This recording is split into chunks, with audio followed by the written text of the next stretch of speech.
मैं मुकेश सुदैनिया सीधे बोल में आप सभी का स्वागत करता हूं और आपसे अपेक्षा करता हूं कि आप निष्पक्ष खबरों के लिए सीधे बोल चैनल को सब्सक्राइब करें और खबरों में मेरी ताकत बने।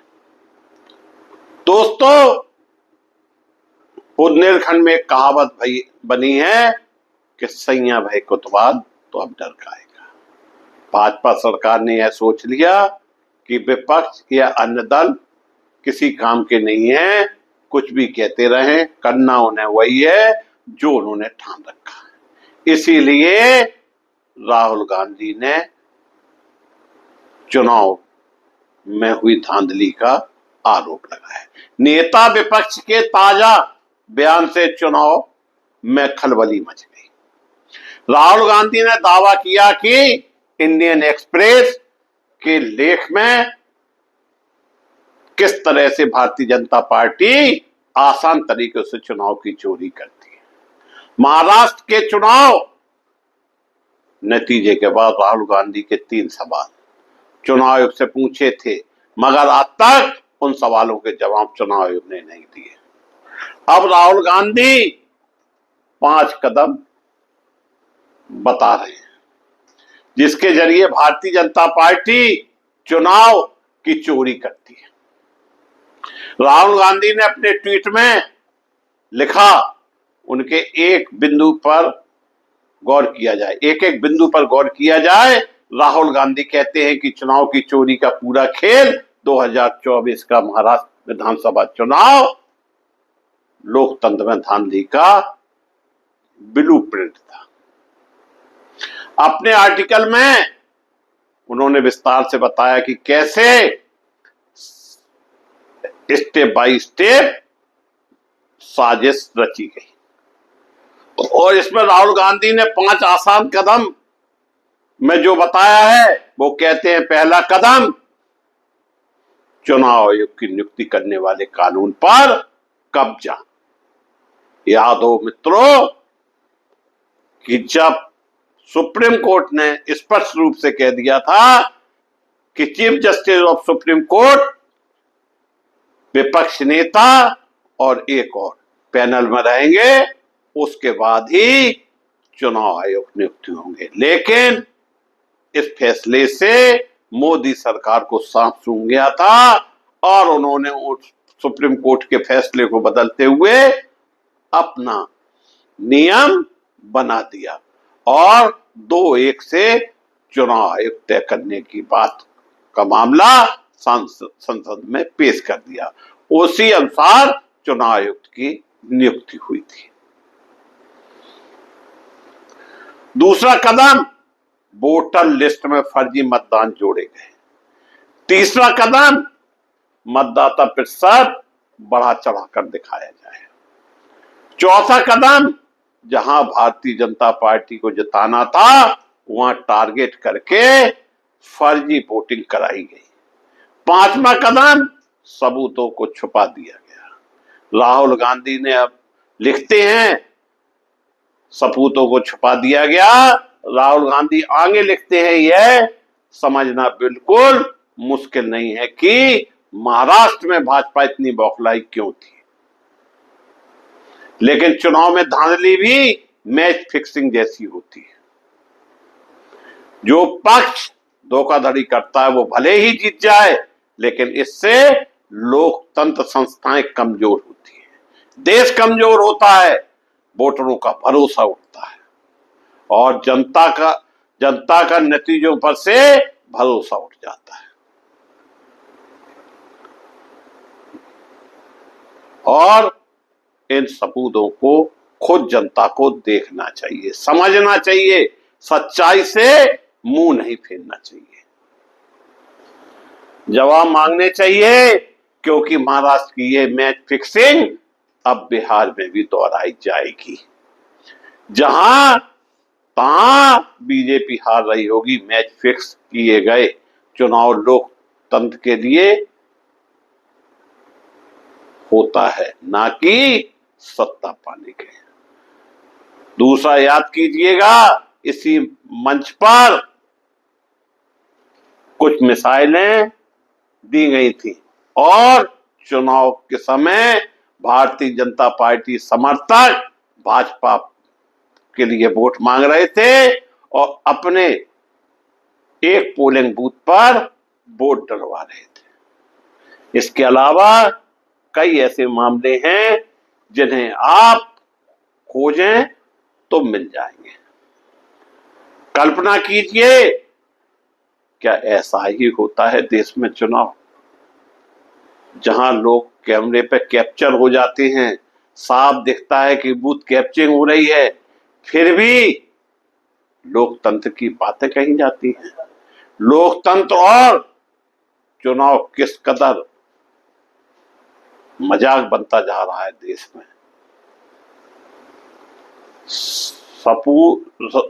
और जो प्रमाण हैं वो खोखले साबित हो रहे हैं। मगर राहुल गांधी ने जिन 5 आसान कदमों की बात की है उनके बारे में विस्तार से जानना बहुत जरूरी हो जाता है मित्रों।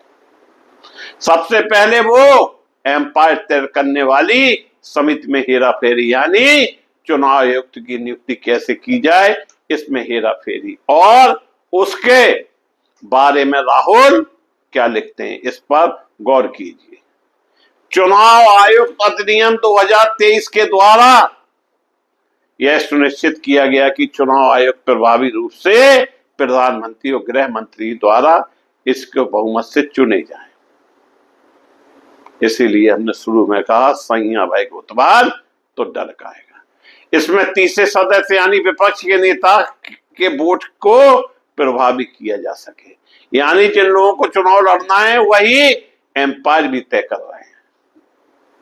सबसे बड़ी बात तो यह है कि भारत के मुख्य न्यायाधीश को हटाकर उनकी जगह चयन समिति में एक मंत्री को लाने का फैसला गले नहीं उतरता है। भाई, जब निष्पक्ष चुनाव की बात है तो फिर इसमें कानून लाने की क्या जरूरत थी।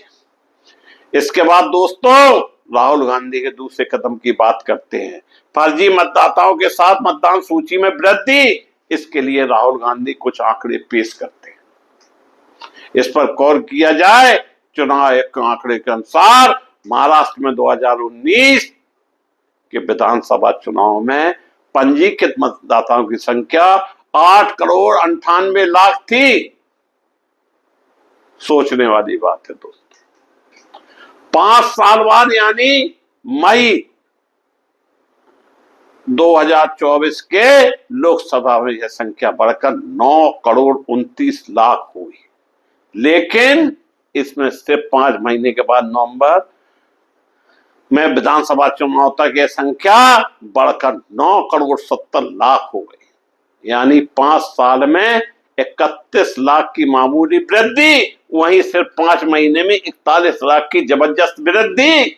यह सवाल राहुल गांधी पूछ रहे हैं और यहां पर आता है उस तीसरे सवाल की जो चोट करता है। वह तीसरा सवाल है फर्जी मतदाताओं को जोड़ने के बाद मतदान प्रतिशत की को बढ़ा चढ़ा कर दिखाया जाना।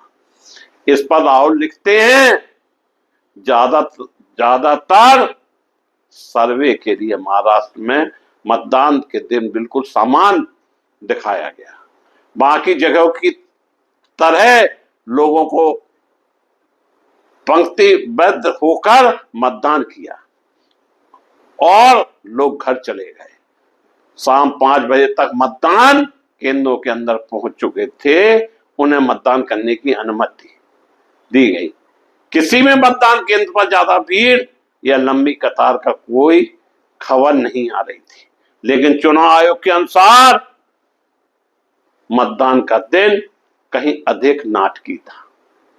शाम 5 बजे तक मतदान प्रतिशत 58.22 था।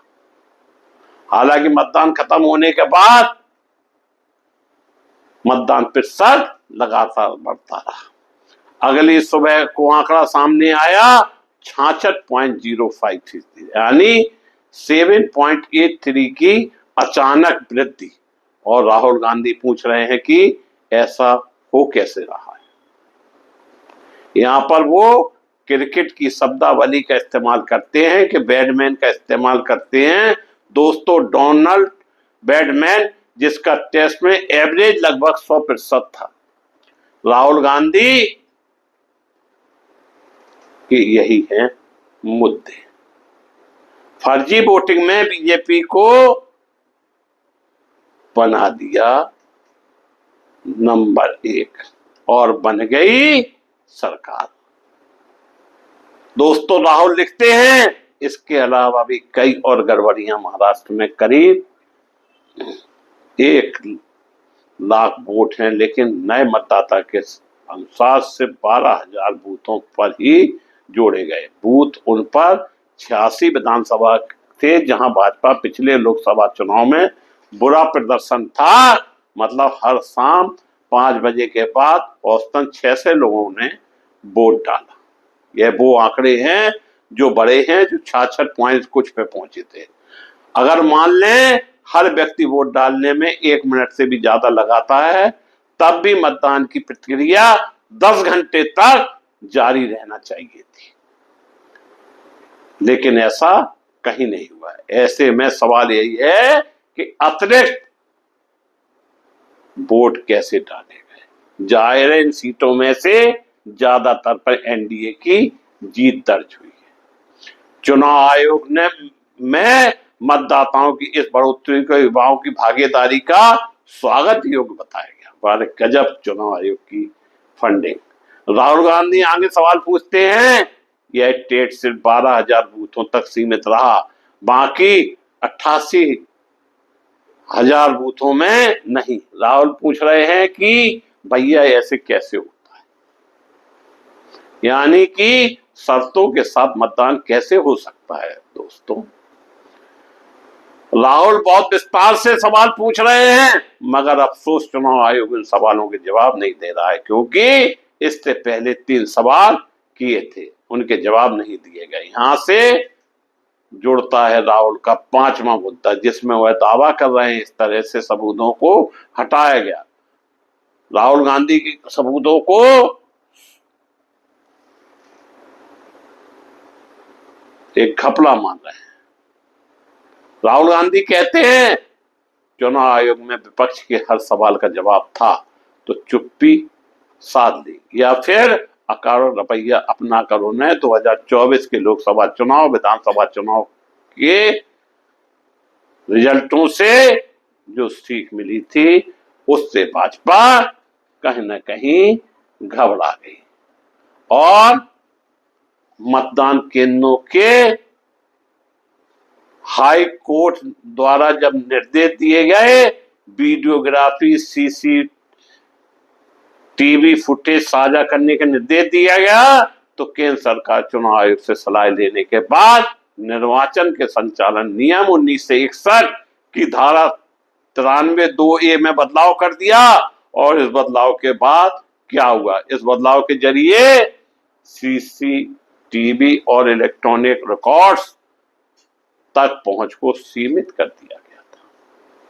ये बदलाव और इस समय दोनों ही अपने आप में बहुत कुछ बयां करते हैं। मित्रों, हाल में ही इस तरह के मामले सामने आ रहे हैं। याद कीजिएगा, अगर दोस्तों इसी तरह से चुनाव होते रहेंगे तो निश्चित रूप से आने वाले समय में विपक्ष रह ही नहीं जाएगा और देश में जो वो चाहते हैं वही संभव होगा। इसलिए मैं देश के 140 करोड़ लोगों से अपील करता हूं कि राहुल गांधी ने जो बातें कही हैं वो सही है या गलत है, इस पे मंथन करने के लिए मंथन जरूर किया जाए। देश आपका हमारा है, आपके एक एक वोट से देश में सत्ता बनती है। इसलिए मैं लोकतंत्र की बात करता हूं। लोकतंत्र में सभी स्वतंत्र हैं, सभी को अधिकार है अपनी बात कहने का। और चुनाव आयोग की जो बातें सामने आ रही हैं, अगर राहुल की बातें गलत है तो चुनाव आयोग को उनकी बातों का जवाब देना चाहिए। मैं मुकेश उदैनिया पुनः आप सभी को धन्यवाद देता हुआ अपनी बात समाप्त करता हूं।